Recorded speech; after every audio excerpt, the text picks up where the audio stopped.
thought that it would win the debate, arguing that the Chinese system is better than the American system at providing people with freedom. So I guess it shows that when you have compelling arguments and explain things in a way that's rational, you can go beyond ideology and make people realize that actually there is really some merit about the Chinese system. If I think about the biggest thing is done right, it's to keep its sovereignty.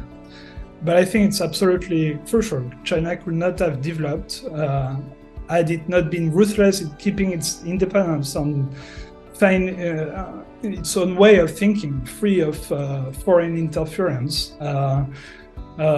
Because if you look, the Chinese way of development is very, very unique. If China had just followed the methodology advised by the IMF and the World Bank and all those organizations that typically advise countries for their own development, China would have ended up like all those other countries and not develop.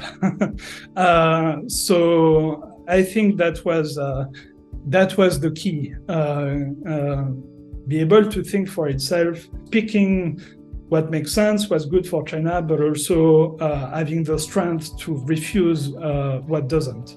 I guess one key misconception is that it's very centralized, that it's central planning, basically, that is the central government in Beijing deciding what's all of China's 1.4 billion people ought to do.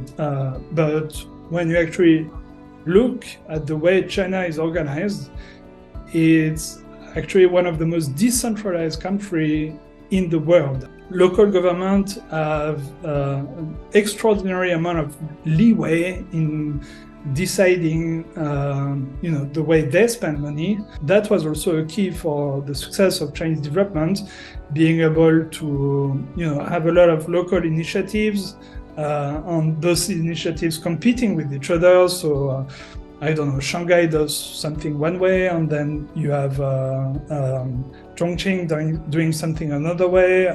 Maybe it works better in Chongqing, so that's an inspiration for the rest of China. Like I said in my talk, the Chinese model applies uniquely and only to China. It's really the product of China's long and unique history, and it fits the context that China is in today, like the economic context, geopolitical context. No intention, it's never expressed any intention to spread the system. So from China's standpoint, there is no issue for the two systems to peacefully coexist because it's happy with other countries having other systems.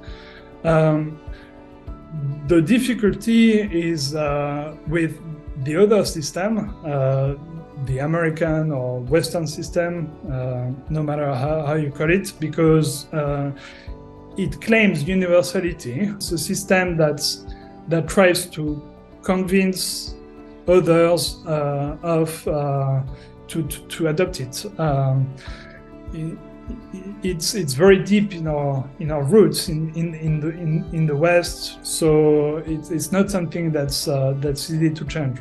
So yeah, that's the big question. Can the other model accept different models that coexist alongside with it? What we need at the end of the day is a democratic world order with different civilizations and models coexisting and all getting a voice, instead of a totalitarian world order where one civilization, one system wants to force itself on the others.